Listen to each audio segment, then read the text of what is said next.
Dr. Sandhya N. She's a prolific surgeon at Giridhara Institute, and she will share her insights on dealing with extreme axial lens, that is high myopes and the hypermetropic cases during phacoemulsification. Over to you, ma'am. Thank you, Vanasri. So long eyes generally refer to eyes longer than 26 millimeter.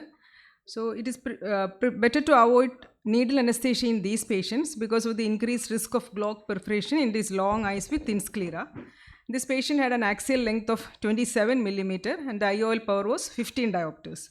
So the capsulorhexis appeared to be smaller in these eyes because of the deep anterior chamber and wide pupillary dilatation.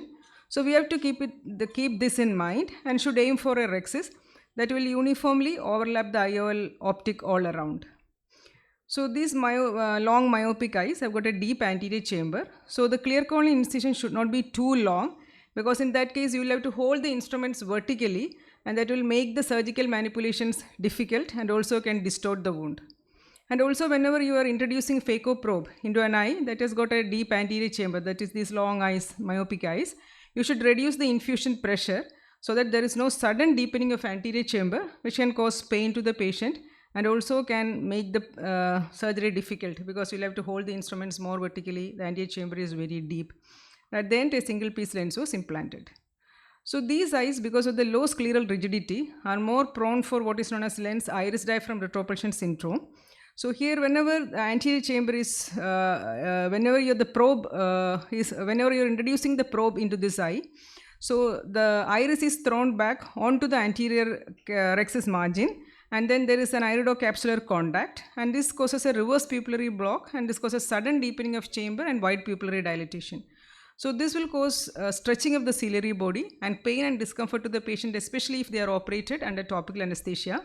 So to reduce this, you can reduce the infusion pressure whenever you are introducing phaco probe into an eye that is already filled with OVD. So this can happen at any stage of surgery, and you can also lift the iris of the anterior capsule like this so that the fluid equilibrates between the anterior and posterior chamber, and the AC and the pupil, they come back to their normal size. So this patient had a myopia of minus 27 diopter, axial length of 35.05 and IOL power of minus 9.5 diopters. He also had a posterior polar cataract, and so in this case we should aim for a rhexis of around 5 mm so that if there is any unexpected PC rent, you can place a 3-piece lens in the sulcus. So no hydrodissection was done, no attempt was made to rotate the nucleus, and a thin trench was made, and then the nucleus was split into smaller pieces, and this was taken to the anterior chamber and emulsified. So you can see the void here corresponding to the posterior capsular plaque, and then up to the lens insertion everything was okay, but during OVD removal, so a sudden split appeared in the posterior capsule, which was typical of posterior polar configuration, that is extending from equator to equator, but this has not crossed onto the anterior rhexis, and also the lens was stable, so it was not disturbed and kept there. So because of the capsular bag IOL size mismatch, there can be increased rotation for toric IOL in these eyes in these long eyes. So here the reference marking was done outside, and the axis is 5 degrees. So a CTR was placed in his eye. So the CTR stretches the capsular equator and pushes the posterior capsule forward so that the posterior capsule stick onto the IOL and the rotational stability will be there. So in case of soft cataract in this long eyes with deep AC, you can prolapse it into the anterior chamber, and after protecting the endothelium with dispersive OVD, you can emulsify it. So now coming to short eyes. So these short eyes generally refer to those eyes with an axial length of less than 21 millimeters. So this patient had an axial length of less than 21 millimeter and anterior chamber was shallow. She also had an iris and retinochoroidal coloboma, and there was a posterior synecdoche in the inferotemporal aspect.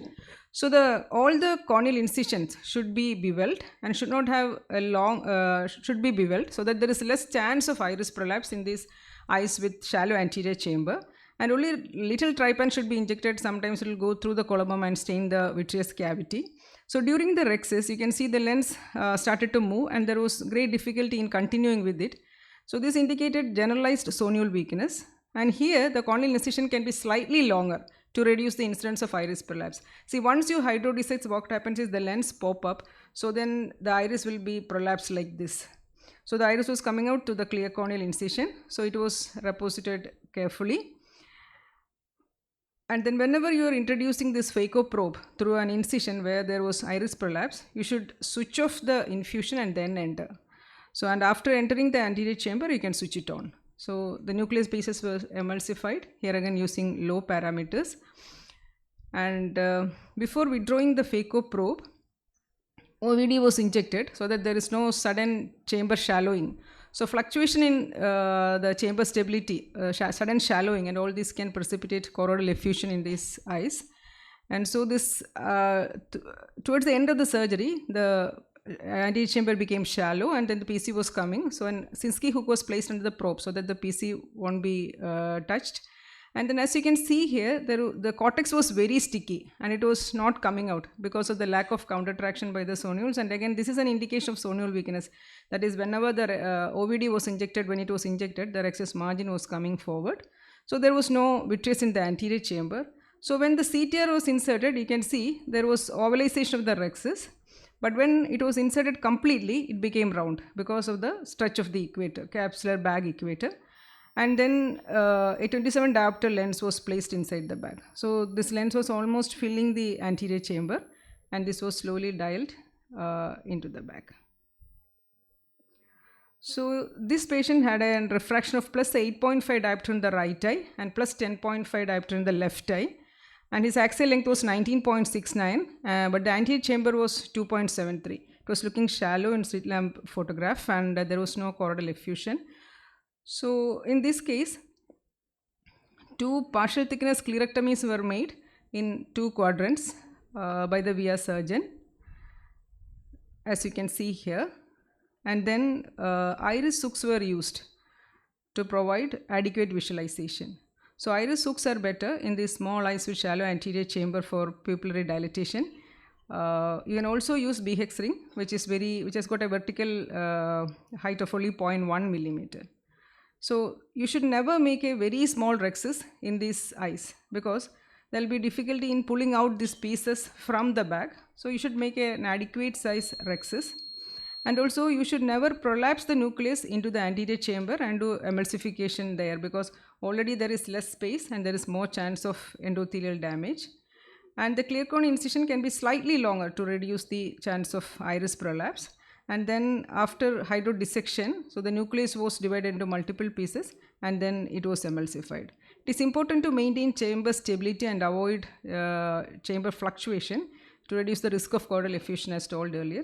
And then the endothelium was protected with a dispersive OVD and the nucleus was emulsified.